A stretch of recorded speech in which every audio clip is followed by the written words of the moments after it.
આજે આપણે પ્રધાનમંત્રીના મન કી બાતના 4 ખાસ મુદ્દાઓ વિશે વાત કરીશું. તો ચાલો શરૂ કરીએ પહેલા મુદ્દાથી, જે છે વૈશ્વિક અસ્થિરતા. મન કી બાતમાં સૌથી પહેલા વાત થઈ એ તણાવની જે આખી દુનિયામાં ફેલાયેલો છે. બીજા દેશોમાં ભલે અસ્થિરતા હોય, પણ કહેવાયું કે ભારત આ પડકારનો મજબૂતીથી સામનો કરી રહ્યું છે. આવી પરિસ્થિતિમાં દેશવાસીઓને શાંતિ અને એકતા જાળવવા માટે અપીલ કરવામાં આવી. હવે વાત કરીએ બીજા મહત્વના મુદ્દાની, અફવાઓથી સાવચેત રહેવાની. ખાસ કરીને સંકટના સમયે સોશિયલ મીડિયા પર ખોટી ખબરો બહુ જલ્દી ફેલાય છે. એટલે જ સ્પષ્ટ કહેવાયું છે, અફવાઓથી દૂર રહો અને માત્ર સાચી માહિતી પર જ વિશ્વાસ કરો. ત્રીજો મુદ્દો પેટ્રોલ અને ડીઝલના સંભવિત સંકટને લગતો હતો. મતલબ કે આવનારા સમયમાં પેટ્રોલ ડીઝલ મોંઘું થઈ શકે છે અથવા તેની અછત પણ થઈ શકે છે.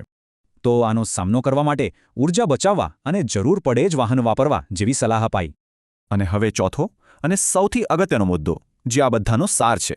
કહેવાયું કે મુશ્કેલ સમયમાં ધીરજ, સંયમ અને સૌથી ઉપર એકતા જ આપણી ખરી તાકાત છે. કારણ કે આપણી એકતા જ આપણી સૌથી મોટી શક્તિ છે, આપણું સૌથી મોટું હથિયાર. સાથે જ એવો ભરોસો પણ અપાવ્યો કે સરકાર દેશની સુરક્ષા માટે સંપૂર્ણપણે પ્રતિબદ્ધ છે. આ બધા પછી એક સવાલ જરૂર થાય. આ પડકારોનો સામનો કરવા આપણે શું કરી શકીએ?